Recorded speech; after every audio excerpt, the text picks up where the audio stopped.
ওরে নবীর আশিক উম্মতের দল, আমার সমাজে নবীর আশিকের অভাব নাই রে যুবক। ও নবীর আশিকের দল, আমার নবীর থেকে আর কারো যদি ভালো আদর্শ পাও বলো, আমরা তার আদর্শ গ্রহণ করব, মদিনারটা বাদ দিয়ে দিব। নবীর তরিকা ছাড়া ভালো কোনো তরিকা থাকলে বলো, আমরা তারটা গ্রহণ করব, মদিনারটা বাদ দিব। কিন্তু ১৫০০ বছর হয়ে গেল, আমার মদিনার নবীর আদর্শ থেকে উত্তম আদর্শ কেউ বাজারে বিক্রি করতে পারে নাই, উত্তম আদর্শ উপহার দিতে পারে নাই। এই জন্য আল্লাহর নবীর আশিক পাগলেরা নবীর সুন্নত অনুযায়ী জীবনটা কাটায় গেলেন। নবীর সুন্নত অনুযায়ী জীবন কাটাইয়া যে যাই বলুক দিকে কর্ণপাত করলেন না, কারণ মদিনাওয়ালা নবী আমার, ওই মদিনার রওজা মুবারকে হায়াতুন নবী, জিন্দা নবী, উম্মতকে এখনো নবী ভুলে নাই। আম্মা জান আয়েশা রাদিয়াল্লাহু আনহা বলেন, কিয়ামতের দিনের হালাতের কথা নবী স্মরণ করে আমার রুমের মধ্যে বসে বসে কান্না করেন। আমি জিজ্ঞাসা করলাম, নবী কেন কাঁদেন? বলে, ও আয়েশা, হাসরের ময়দানের ভয়ঙ্কর অবস্থা মনে পড়ে গেলে জন্য কাঁদি। এমন ভয়ঙ্কর হালাত হবে, নারী আর পুরুষ উলঙ্গ দাঁড়াবে, আপন আপন বলতে কেউ থাকবে না। নবীরা পর্যন্ত ভয়ঙ্কর হালাত দেখে কান্না শুরু করবেন। আম্মা জান বলে, নবী আপনি কি করবেন? আমার নবী বলেন, সব নবীরা নাফসি নাফসি বলে কান্না করবেন, একমাত্র আমি মুহাম্মদ আল্লাহর আদালতে মাকামে মাহমুদে সিজদায় পড়ে বলবো, আল্লাহ আমার উম্মতের বাঁচাও। মদিনা নাম কত সুন্দর,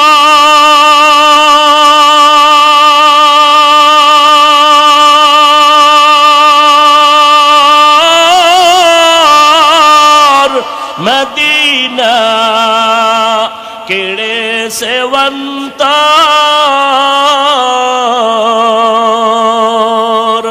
পাখির নাই ডানা থাকলে যেতাম মদিনায়, মদিনা যাইতে পারলাম না, মদিনা দেখতে পারলাম না, মদিনা যাইতে পারলাম না।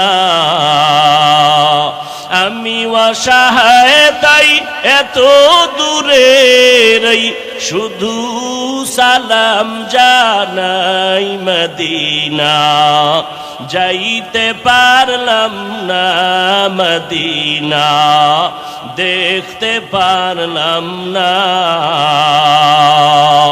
আসে আল্লাহকে আমি চিনতে পেরেছি একমাত্র আমার রসুলের মাধ্যমে, রহমাতুল্লিল আলামিনের মাধ্যমে, নবীর মাধ্যমে আল্লাহর পরিচয় পেলাম। আবার সেই নবীকেও চিনলাম, নবীর রেখে যাওয়া কোরআন সুন্নাহ চিনলাম। নবীর পরবর্তী যারা সাহাবায়ে কেরাম সহ উলামায়ে আহলে হকদের মাধ্যমে। সেই সূত্রে আল্লাহ যেহেতু আমার আসল, নবী আমার আসল, আমার উলামায়ে কেরামও আমার আপন। উলামায়ে কেরামদের মাধ্যমেই আমি আল্লাহকে চিনলাম, মদিনা চিনলাম, মক্কা চিনলাম, কোরআন শিখলাম, হাদিস শিখলাম। উলামায়ে আহলে হকদের মাধ্যমে আমি ইবাদত করা শিখেছি। অতএব আমাকে আদর্শ মানুষ হিসেবে গড়াইলেন উলামা, আলেম। আমি ছিলাম একটা জন্মগত মানুষ, আমাকে আদর্শের মানুষ বানানোর পেছনে অবদান উলামায়ে কেরাম। আমি কালেমা, নামাজ, রোজা কিচ্ছুই জানতাম না, জেনেছি উলামায়ে কেরামের মাধ্যমে। অতএব উম্মতের জন্য উলামায়ে কেরাম আপন। উলামায়ে কেরামের সূত্র ধরে আমার নবী আমার আসল আপন। সেই সূত্রে আমার আল্লাহ এবং তিনি আমার আসল এবং আপন। এজন্য আল্লাহর নবী বলেন, দুনিয়ার সব বেজার করা সম্ভব, আল্লাহকে অসন্তুষ্ট করা সম্ভব না। আর আল্লাহ বললেন, তোমাকে আমি বানাইছি। প্রথম আল্লাহ পাক নফি করে দিলেন, আমি জিনও সৃষ্টি করি নাই, ইনসানকেও সৃষ্টি করি নাই। এরপরও আল্লাহ বলেন হ্যাঁ করেছি। কেন করেছি? ইবাদতের জন্য। অতএব তোমার কোনো ভিন্ন শগল নাই, কোনো পেরেশানি নাই, কোনো কাজ নাই। কাজ তোমার একটা, তুমি ইবাদত করবা। ইবাদত কি? মানুষের জীবনে আল্লাহর হুকুমকে বাস্তবায়ন করার নাম ইবাদত। ইবাদত কেন করব? যিনি আমার আসল, তার সাথে মোলাকাতের জন্য, জাহান্নাম থেকে মুক্তি পেয়ে জান্নাত পাওয়ার আশায়। আল্লাহ যে ইবাদতের জন্য বানাইলেন, আমাদেরকে পাঠাইলেন, সেই ইবাদত হলো আল্লাহর হুকুমকে বাস্তবায়ন করা আমার জীবনের প্রত্যেকটা পদক্ষেপে। কেন করব সে ইবাদত? উদ্দেশ্য আল্লাহর সাথে মোলাকাত, লক্ষ্য আমার জাহান্নাম থেকে মুক্তি, বিনা হিসাবে পাবো জান্নাত। এবং সে ইবাদতটা আমি কোন পদ্ধতিতে করলে ইবাদত হিসাবে কবুল হবে, এর একমাত্র পদ্ধতি রহমাতুল্লিল আলামিন আখিরি নবীর তরিকা বা আদর্শ। ভিন্ন কোনো আদর্শে ইবাদত করলে কোনো সওয়াব নাই। মদিনার নবীর আদর্শ মতো ইবাদত করলে সওয়াব। ইবাদত মানে সারাদিন রোজা রাখা, দিন রাতের বেলা তাসবিহ টানা নয়। মানুষের ইবাদতের সীমানা কতটুকু? মানুষের হায়াতের সীমানা যতটুকু, ইবাদতের সীমানাও ততটুকু। আমার জিন্দা বডি বাথরুমে গেলে সেখানেও ইবাদত। আমার এই হায়াতের বডিটা আসমানের দিকে অগ্রসর হলে সেখানে ইবাদত। আমি যেখানে ইবাদত সেখানে, মৃত্যু পর্যন্ত। অতএব আমি যদি ঘুমাই ইবাদত, আমি যদি ব্যবসা করি ইবাদত, আমি যদি চাকরি করি ইবাদত। হতে হবে মদিনাওয়ালা নবীর তরিকায়। আর নবীর তরিকা বাদ দিয়া নামাজ পড়লেও গুনাহ, নবীর তরিকা আদর্শ বাদ দিয়া রোজা রাখলেও গুনাহ, নবীর তরিকা বন্ধ করে মন গড়া কোনো আমল করলে গুনাহ, ব্যবসা করলে গুনাহ, জিকির করলে গুনাহ, তেলাওয়াত করলে গুনাহ। আর নবীর তরিকা মেনে ব্যবসা করলে সওয়াব। চাকরি করা ইবাদত, লেখাপড়া করা ইবাদত। একমাত্র শুধুমাত্র কেবলমাত্র নবীর তরিকা, আর কারো তরিকা বা আদর্শ মানার কোনো সুযোগ নাই। কেন? পৃথিবীর সমস্ত মানুষের মন গড়া তৈরি করা আদর্শ নাপাক। একমাত্র মদিনাওয়ালা নবীর আদর্শই হলো পাক। অন্যান্য মানুষ বহু আদর্শ জন্ম দিয়া এরপরে বাজারে বিক্রি করেছে, কিন্তু এই আদর্শের দ্বারা মানুষকে শান্তি দিতে পারে নাই। কেন? মানুষটা নিজেই অশান্ত পরিবেশে বসবাস করে। মানুষের দেমাগ না পাক, চোখ না পাক, হাত না পাক, খায় না পাক, হারাম খাদ্য দ্বারা শরীরের রক্ত গোশত না পাক। আব্রাহাম লিঙ্কনের আদর্শ না পাক, মাও সেতুনের আদর্শ না পাক, লেনিন কালমার্সের আদর্শ না পাক। পৃথিবীর সমস্ত মানুষের আদর্শ না পাক। কেন? মানুষটাই না পাক, খায়ও না পাক, দেমাগ না পাক। আবার সেই খাদ্যের পরে যদি আবার মদের বোতল নিয়ে দৌড়ায়, তাহলে বিবেক আরো নষ্ট। সেই নষ্ট বিবেকের থিওরিও নষ্ট। এজন্য রাষ্ট্রীয় সংবিধান সংশোধনী আনে। ভারতের রাষ্ট্র পরিচালনার সংবিধান আছে, বাংলাদেশ রাষ্ট্র পরিচালনার সংবিধান আছে। প্রত্যেকটার সংশোধনী আনার জন্য আলাদা টিম গঠন করা আছে। পেছনের গুলো দুর্বল, সামনে আপডেট করো। কেন? আরো নতুন কিছু যোগ করো, বিয়োজন করো, সংযোজন করো। মদিনার আদর্শ কেমন? কিয়ামত পর্যন্ত মুহাম্মদের আদর্শ চলবে, এর কোনো সংশোধনী লাগবে না। কোন ইসলামের ব্যানার লাগায় কোনো টুপিওয়ালা নামদারিরা যদি বলে সেই মদিনার ওল্ড মডেলের আদর্শ একটু এখন আর চলে না, একটু মডিফাই করা দরকার, মডেলিং করা দরকার, তখন ওই টুপিওয়ালা ইসলামের ব্যানারওয়ালা মুনাফিককে জুতা উঁচু করে দেখাও যে মদিনার আদর্শ নয়, তোর বিবেকটাকে সংশোধনী করা দরকার। মদিনার আদর্শের সংশোধনী লাগবে না, এটা সিল লাগায় দিয়েছেন সংশোধনবিহীন। আল্লাহ এমন সিল মেরেছেন কিয়ামত পর্যন্ত কলম ধরার কোনো অধিকার নাই। আল ইয়াউমা আকমালতু লাকুম দীনাকুম ওয়া আতমামতু আলাইকুম নি'মাতি ওয়া রাদিতু লাকুমুল ইসলাম দীনা।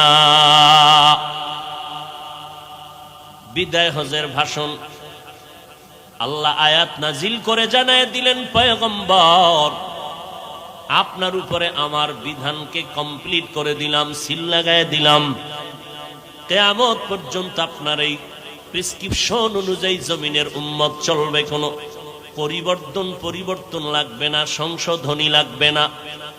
মুহাম্মদের আদর্শই পাক। কেন? মুহাম্মদ নিজেই পাক। কেমন পাক? রাহমাতুল লিল আলামিন, এমন একজন নবী যার জিন্দেগিতে কখনো 63 বছর হায়াতে একটা মিথ্যা কথাও বলেন নাই, জীবনে একটা মিথ্যা কথা বলেন নাই। আর আমগো রাত দিন মিথ্যা ছাড়া কমপ্লিট হয় না। এমন একজন নেতা নাই যে মিথ্যা বলে নাই। একজন নবী আমার, আল্লাহ তাকে কুদরতের দ্বারা হেফাজত করেছেন। কেমন একজন নবী আমার, যেই নবীর 63 বছর হায়াতে কোনো মিথ্যা কথা বলেন নাই। আরবের বেঈমান মুশরিকের দল দিনরাত মুহাম্মদের বিরোধিতা করে, গালি দেয়, কিন্তু রাতের বেলা গোপনে মুহাম্মদের কাছে আমানতের টাকা রাখে। কারণ বেঈমানরাও জানে মুহাম্মদের যত গালি দেই, মুহাম্মদ এত সৎ, এত আমানতদার, জীবনে ওর কাছে কোনো মাল রাখলে কখনো খেয়ানত হবে না। এজন্য মুশরিক বেঈমানেরা আল আমিন বলে উপাধি দিয়েছিল। এমন একজন নবী আমার, যেই নবীর ঘাম পবিত্র, যেই নবীর ঘাম থেকে মেশকের ঘ্রাণ। কেমন মায়ার নবী, যেই নবী রাস্তায় কদম দিলে মেশকের ঘ্রাণ। ওই রাস্তার কদমের জায়গা থেকে দীর্ঘ দিন নয়, শুধু বহু বছর ধরে ওখান থেকে মেশকের ঘ্রাণ আসে। কেমন মায়ার নবী আমার, মদিনাতুল মুনাওয়ারা থেকে ওহুদের পাহাড়ে হেঁটে গেলে মাত্র 15 মিনিট সময়ের ব্যবধান। এত বিশাল ওহুদের পাহাড়। ওই পাহাড়ের পাদদেশে ওহুদের যুদ্ধ যখন সংগঠিত হয়েছিল, বেঈমানেরা মুসলমানের উপরে অতর্কিত হামলার এক পর্যায়ে নবীর উপরের লোহা ঢুকায় দিল মাথা মোবারক। নবী গর্তের মধ্যে পড়ে গেছেন। বেঈমানেরা পর্যন্ত ঘোষণা দিয়ে দিল মুহাম্মদ জমিনের মধ্যে জিন্দা নাই। এই খবর ছড়ায় গেল মদিনার অলিতে গলিতে। ও পার্শ্বে হযরত আলী রাদিয়াল্লাহু তাআলা আনহু দাঁড়ানো, পয়গম্বরের হাত মুবারক ধরে উঁচু করে নবীর হাঁটাইয়া হাঁটাইয়া কষ্ট করে করে উহুদের পাহাড়ের পাদদেশে একটা বড় পাথরের খণ্ড, ওখানে নবীকে বসালেন। নবীর শরীরটা রক্তে রঞ্জিত করা, নবী ওখানে বসছেন। যুদ্ধ বিরতি হয়ে গেল। মায়ার নবী বলেন, ও সাহাবায়ে কেরাম, যুদ্ধের ময়দানে যারা শহীদ হয়ে গেল, বিনা গোসলে তাদের কবর দাও, জানাজা দিয়া দাফনের ব্যবস্থা করে দাও। নবীজি যেই পাথর খণ্ডে বসছিলেন, আজ পর্যন্ত সেই মদিনার প্রান্তে উহুদের পাহাড়ের পাশে ওই পাথরটা আজও আছে। 1500 বছর অতিক্রম হওয়ার পর আল্লাহর কসম, এখনো যদি এই পাথরের মধ্যে কোনো আশেক নাক লাগায় দাও, এখন ওই পাথর থেকে মিশকের ঘ্রাণ নাকে আসতে থাকি।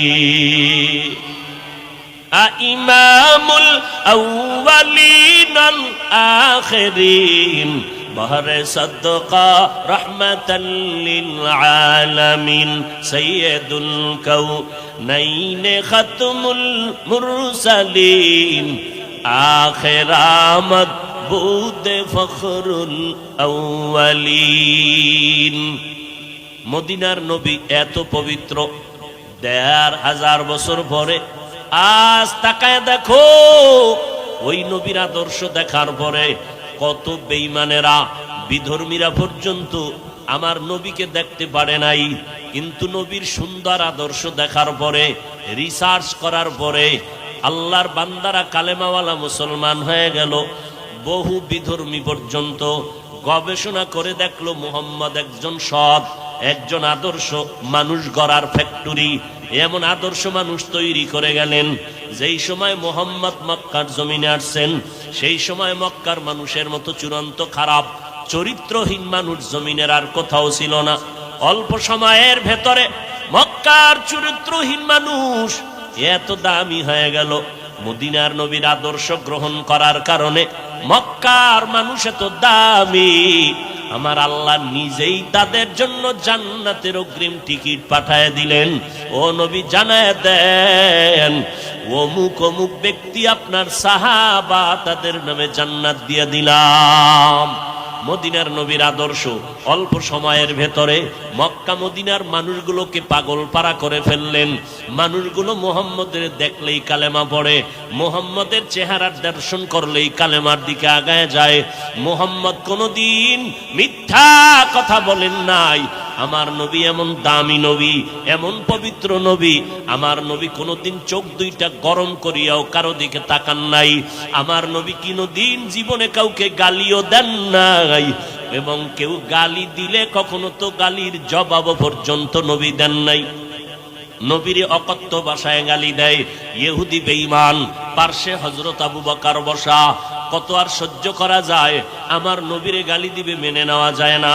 আবু বকর জবাব দিতে উদ্যত হয়। আল্লাহর নবী ইশারায় বললেন, আবু বকর জবাব দিবেন না। ইহুদি এক চাটিয়া গালি দিতেছে, আল্লাহর নবী চুপ করে বসে আছেন। আবু বকরের চোখ দিয়া পানি বের হয়ে গেল। যেই নবীর সোহবতে আসিয়া আজ আল্লাহ আমাকে এত সম্মান দান করলেন, মক্কার মানুষ আমি আবু বকরের চিনতে পারলো। এতদিন চিনত না যে আমি আবু বকর কেমন, এখন আমাকে চিনে মুহাম্মদের সোহবতের কারণে। ওই নবীর এক চাটিয়া বেঈমান গালি দিবে, আর আমি নবীর আশিক চুপ করে থাকবো, মেনে নেওয়া যায় না। মায়ার নবী বুঝতে পেরে বলে, আবু বকর, ইহুদিকে গালি দিতে বারণ করিও না রে আবু বকর, গালি দেওয়ার সুযোগ দাও। নবী মুস্কি হাসে না, ইহুদি গালি দেয়। আবু বকর কত আর কন্ট্রোল করা যায়? মোহাব্বত মানুষকে অন্ধ বানায় দেয়।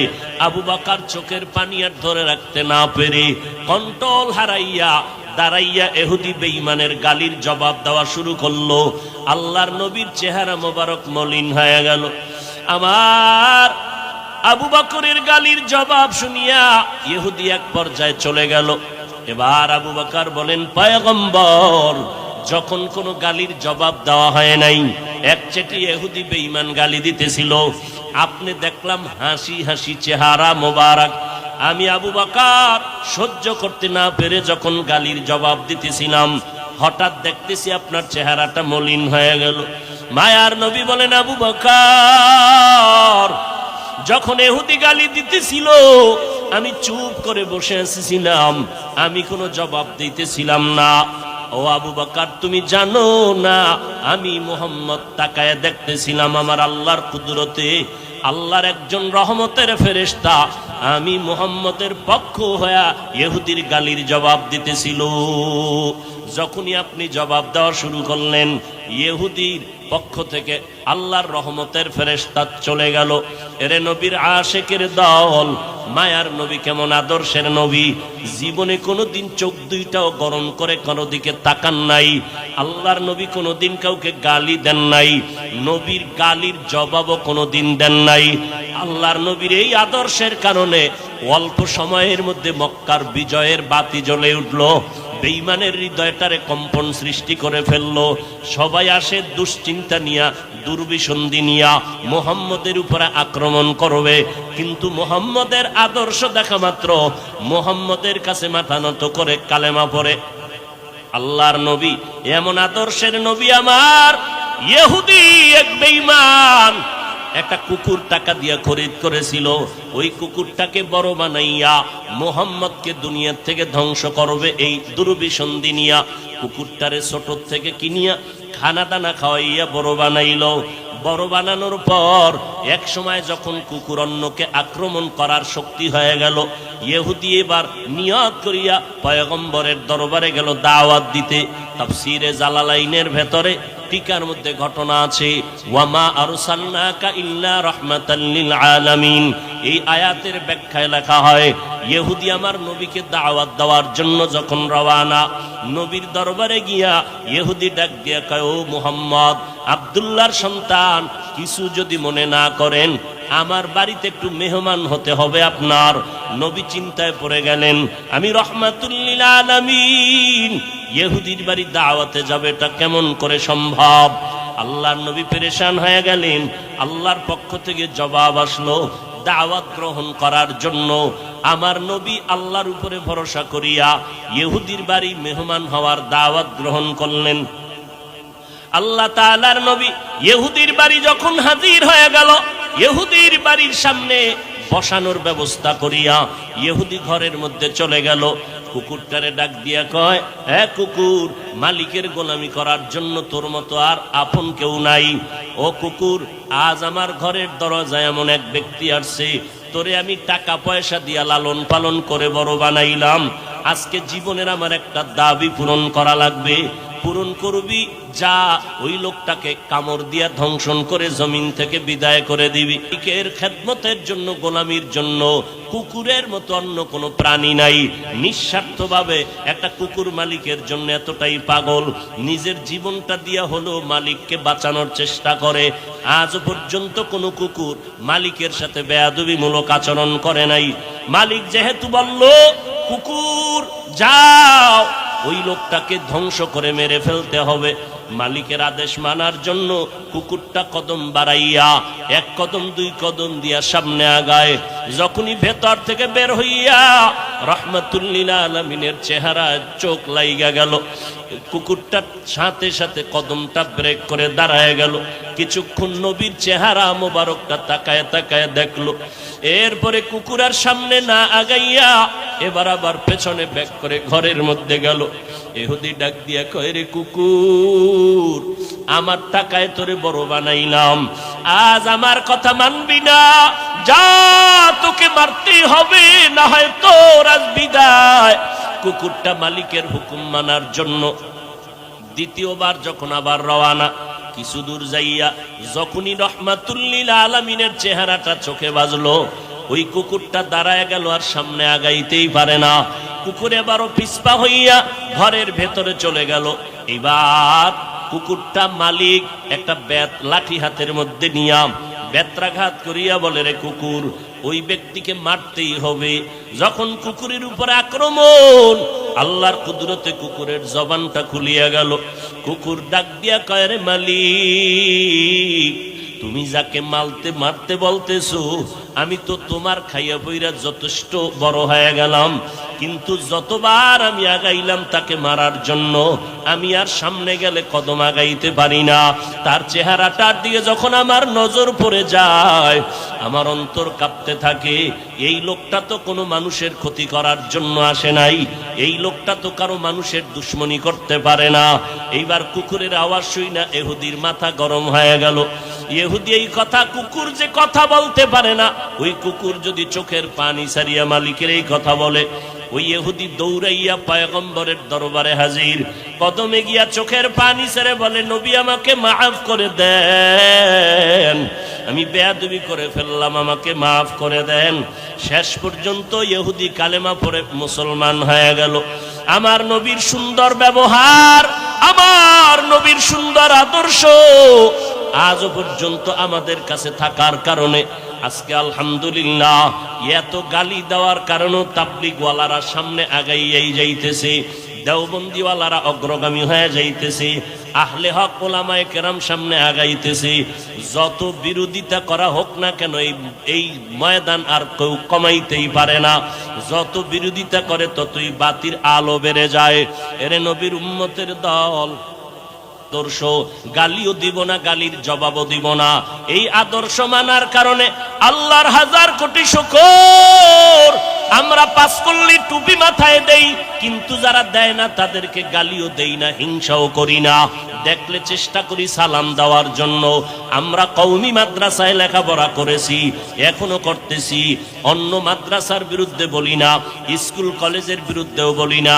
কওমি মাদ্রাসায় যারা পড়ে না তাদেরকে হিংসাও করি না, গালিও দেই না, দেখলে সালাম দেওয়ার চেষ্টা করি। আমরা তাবলিগওয়ালা, আমরা দাওবন্দি লম্বা পোশাক পরলাম, অন্য পোশাকের বিরুদ্ধে বলি না, আমরা কাউকে গালিও দেই না, দেখলে চেষ্টা করি সালাম দেওয়ার। এই চুপ থাকার কারণে নবীর আদর্শের দ্বারা আজকে প্রত্যেকটা জায়গায় মাদ্রাসার অভাব নাই, আহলে হকদের সমাবেশে মানুষের অভাব নাই। আমি তো মনে করি ওই বাতিলদের বাধার কারণে আর 10টা বছরের ভেতরে এমন অবস্থা হবে এই জমিনে, এমন একটা এলাকা থাকবে না যেখানে কওমি মাদ্রাসা হবে না। ইলমে রায়ে জাজু করদান বেহিসাব, খলকে রাদাদান জওয়াবে বাসওয়াব। এখনো যদি কেউ গভীরভাবে রাতের বেলা বালিশে মাথা লাগাইয়া একটু চিন্তা করেন, আমাদের উলামায়ে কেরাম ছাত্র ভাইদেরকে বললাম, এখনো যদি একটু রাতের বেলা একা একা চিন্তা করেন, নামাজের মুসাল্লায় বসে অথবা বালিশে মাথা লাগাইয়া এক ধ্যানে যদি 5টা মিনিট চিন্তা করেন আমাদের উপরে টুকটাক বিপদ কেন, আমি বলবো বিপদের একমাত্র কারণ আমরা নবীর আদর্শ থেকে যত পার্সেন্ট পেছনে চলে গেছি তত পার্সেন্ট বিপদ আমাদেরকে চেপে ধরেছি। হয়তো আমার আমল ভালো না, না হয় আমার ভিতরে হাসাদের কবিরা গুনাহ, আমার অন্তরের মধ্যে কিবিরের কবিরা গুনাহ। এই কবিরা গুনাহকে কন্ট্রোল করতে পারি না। নিজের ভালোটা প্রশংসায় পঞ্চমুখ হয়ে যাই, অন্যের ভালোটা মেনে নিতে পারি না। নিজের বরাত্মটাকে সবার উপরে মনে করি। এই 2টা রোগ মারাত্মক আকার ধারণ করলো। একটা রোগের নাম কিবির, আর একটা রোগের নাম হাসাদ। এই 2টা রোগের মধ্যে পড়িয়া আমরা যথেষ্ট পেছন দিকে যাইতেছি। আল্লাহর কাছে কান্নাকাটি করা দরকার, কারণ আজও পর্যন্ত আহলে হকদের এই ব্যানার টিকে আছে কান্নাওয়ালাদের চোখের পানির কারণে, তাহাজ্জুদওয়ালাদের চোখের পানির কারণে। আমি তো সেদিনও ঢাকায় বলেছি, নাস্তিক বেঈমানের সাথে কোনো পিটাপিটি ঝগড়ার দরকার নাই, রাস্তায় গিয়া মিছিলেরও দরকার নাই। আমরা যদি এতগুলো মুসলমান একসাথে এক মনে 5 বেলার নামাজে মসজিদে ঢুকি, যে কোনো ডাকে আমরা এক জায়গায় বসি মন খুলিয়া, বেঈমানেরা দেখলেই ওদের ঘুম হারাম হয়ে যাবে। গালি দেওয়া লাগবে না, লাঠি হাতে নেওয়া লাগবে না। তবে শাহজালাল রহমাতুল্লাহ আলাইহি ইয়ামান থেকে ওই বাংলার জমিনে আসছেন, ও আল্লাহর বান্দার একটা লাঠি হাতের মধ্যে, পাগড়ি মাথায়, তসবিহ এক হাতে, লাঠি দিয়ে কাউকে মারার জন্য আসেন নাই। কেউ যদি আক্রমণ করে সে থেকে বাঁচার জন্য লাঠি হাতে নিয়েছেন। ও আল্লাহর বান্দারা, আমরা কাউকে আক্রমণ করার পক্ষে না। কেউ যদি আমাদের উপরে ইচ্ছা করে গায়ের জোরে আক্রমণ করে, আমরা পিঠ যখন দেয়ালে ঠেকে যাবে তখন আর পেছনে তাকাবো না, সামনে তাকাইয়া বাতিলের মোকাবেলায় পরিস্থিতিতে যা করা দরকার তাই করব।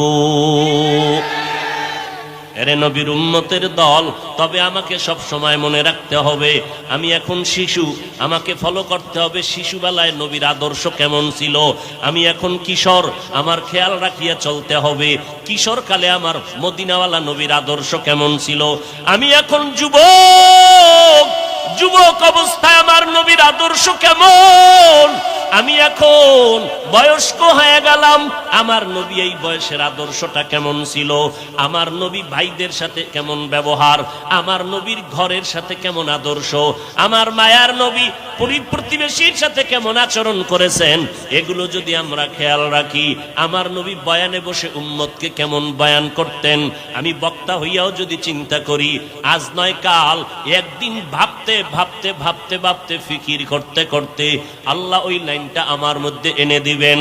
এরে নবীর উম্মতের দল, আল্লাহর মোহাব্বত নিয়ে যদি চলতে পারি, নবীর সুন্নতের মালা যদি গলায় লাগায় চলতে পারি, আল্লাহ পাক এখনো কামিয়াবির দরজা খুলে রাখছেন। আল্লাহ পাক রব্বুল আলামিন বলেন, ও বান্দা, তোমাকে ইবাদতের জন্য আমি সৃষ্টি করলাম, ইবাদত করিয়া তুমি আমার মোহাব্বত তৈরি করো, আমার মোলাকাতের রাস্তাটা আসান করে নাও। আর আমার ইবাদত কবুলিয়াতের জন্য একমাত্র মদিনাওয়ালা নবীর আদর্শের বিকল্প নাই। দুনিয়ার সব আদর্শ বন্ধ করে দাও, মদিনার নবীর আদর্শের মালা গলায় লাগাও। আমার নবী কেমনে চুল কাটতেন, আমার নবী কেমনে নখ রাখতেন, ওখানেও নবীর আদর্শ। নবীর আদর্শ মতো জুতা পরো, নবীর আদর্শ মতো বাথরুমে যাও, বের হও। নবীর সুন্নত যে যত আমল করবে, কাজে লাগাবে, আল্লাহ তার সম্মান মর্যাদা তত বাড়ায় দিবেন। এলেম আর বাহাদুরি আর শক্তি না, টাকা না, সম্মান দেওয়ার একমাত্র আল্লাহ পাক। বাহাদুরি দিছেন এলেম আর মদিনাওয়ালা নবীর আদর্শের বরকত। আল্লাহ পাক রব্বুল আলামিন, আমি সেদিনও তো পটিয়া মাদ্রাসায় বলেছিলাম, দুনিয়াওয়ালারা চেয়ারে বসানোর আগে যোগ্যতা দেখে, তারপরে চেয়ারে বসায়। আর আমার আল্লাহ যোগ্যতা দেখে না, আল্লাহ চেয়ারে বসাইয়া যেই পরিমাণ যোগ্যতা দরকার ওই পরিমাণ দিয়া দেয়। আল্লাহ যদি আগে যোগ্যতা দেখে চেয়ারে বসাইতেন, আফ্রিকার জঙ্গলের বেলাল মদিনার দরবারে আসতে পারত না। কাবেলিয়ত দাদেউরা শর্ত নিস বলকে শর্ত কাবেলিয়ত দাদেউস। মদিনার নবীর আদর্শ, এরে নবীর উম্মতের দল, আমার নবীর সুন্নতকে যে যত মাথার মুকুট মনে করবে, তার মর্যাদা তত বেড়ে যাবে। ইমাম মালিক রহমাতুল্লাহ আলাই মদিনাতুল মুনাওয়ারায় দীর্ঘ জীবন কাটায় দিলেন, কোনদিন মদিনার অলিতে গলিতে জুতা পরে না, কারণ নবীর কদম মোবারক কোন জায়গায় লাগছে। আমি ইমাম মালিক মদিনার জমিনে জুতা পরিধান করে চলবো না। নবীজির মোহাব্বত জুতা পরিধান করে না ইমাম মালিক, এটা চূড়ান্ত মোহাব্বতের পরিচয়। মোহাব্বত মানুষকে অন্ধ বানাইয়া দেয়। সেই ইমাম মালিকের সাথে বারবার নবীর সাথে ঘুমের ঘরে জিয়ারত হয়, মোলাকাত হয়।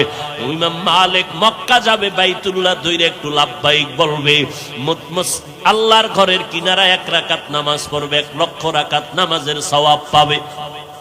কিন্তু যাইতে বড় ভয়, আমি যদি মক্কায় গিয়া মরিয়া যাই, মদিনায় তো আমার কবর হবে না। কারণ নবীর সুন্নত তরিকা হলো, যেখানেই মরণ হবে ওখানে দাফন করে দাও। আমি মালিকের তামান্না, আমি মদিনার নবীর পার্শ্বে আমার এই জমিনে আমার দাফন হবে। কিন্তু মক্কা গিয়া যদি আসতে না পারি, মরিয়া যাই এই ভয়ে, ইমাম মালিক মক্কা যায় না হজের জন্য। নবীর মুহাব্বত তার। ওরে নবীর আশিক উম্মতের দল, আমার সমাজে নবীর আশিকের অভাব নাই রে যুবক। ও নবীর আশিকের দল, আমার নবীর থেকে আর কারো যদি ভালো আদর্শ পাও, বলো আমরা তার আদর্শ গ্রহণ করব, মদিনারটা বাদ দিয়ে দিব। নবীর তরিকা ছাড়া ভালো কোনো তরিকা থাকলে বলো, আমরা তারটা গ্রহণ করব, মদিনারটা বাদ দিব। কিন্তু 1500 বছর হয়ে গেল, আমার মদিনার নবীর আদর্শ থেকে উত্তম আদর্শ কেউ বাজারে বিক্রি করতে পারে নাই, উত্তম আদর্শ উপহার দিতে পারে নাই। এই জন্য আল্লাহর নবীর আশিক পাগলেরা নবীর সুন্নত অনুযায়ী জীবনটা কাটায় গেলেন। নবীর সুন্নত অনুযায়ী জীবন কাটাইয়া যে যাই বলুক দিকে কর্ণপাত করলেন না। কারণ মদিনাওয়ালা নবী আমার, ওই মদিনার রওজা মুবারকে হায়াতুন নবী, জিন্দা নবী, উম্মতকে এখনো নবী ভুলে নাই। আম্মা জান আয়েশা রাদিয়াল্লাহু আনহা বলেন, কিয়ামতের দিনের হালাতের কথা নবী স্মরণ করে আমার রুমের মধ্যে বসে বসে কান্না করেন। আমি জিজ্ঞাসা করলাম, নবী কেন কাঁদেন? বলে, ও আয়েশা, হাসরের ময়দানের ভয়ঙ্কর অবস্থা মনে পড়ে গেলে এজন্য কাঁদি। এমন ভয়ঙ্কর হালাত হবে, নারী আর পুরুষ উলঙ্গ দাঁড়াবে, আপন আপন বলতে কেউ থাকবে না। নবীরা পর্যন্ত ভয়ঙ্কর হালাত দেখে কান্না শুরু করবেন। আম্মা জান বলে, নবী আপনি কি করবেন?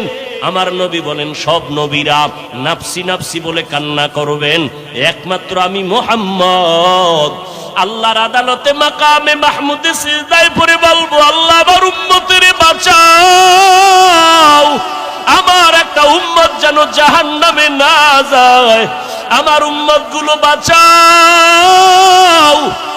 ও মদিনার আশিক, ওই মদিনার নবীর সুন্নত মানো, দরুদ শরীফ পড়ো, সব সময় ওযুর সাথে থাকো, নামাজ পড়িয়া দরুদ পড়তে পড়তে ঘুমাও। একবার দেখবা মদিনাওয়ালা নবীর সাথে তোমার ঘুমের ঘরে মোলাকাত হয়ে যাবে। দিলের মধ্যে তামান্না তৈরি করো, মদিনার রওজায় গিয়া নবীরে সালাম জানাবো, বাইতুল্লাহর গিলাফ ধরে ধরে লাব্বাইক বলবো। কারণ মদিনা নামটা যখন আশিকের সিনায় লাগে, চোখের পানি আর ধরে রাখা অসম্ভব হয়ে যায়। ও নবীর আশিক মদিনার উম্মতেরা, এখনো যদি ত্রুটি থাকে তওবা করার জন্য আমার আল্লাহ দরজা খুলে রাখলেন। ও বাবারা, এখনো তওবা করে নাও। ও পটিয়ার মুসলমান, পর্দার আড়ালের মা বোনেরা, নবীর সুন্নতের মালা গলায় লাগাও, আল্লাহর কাছে তওবা করো। জীবনে আর সুন্নতের বিপরীত লাইনে চলবা না। মা বাবার দোয়া নিয়া, ওলামায়ে আহলে হকদের পরামর্শ নিয়া সুন্নাত অনুযায়ী জীবনকে পরিচালনা করব। আল্লাহ সবাইকে তৌফিক দান করেন, আমিন।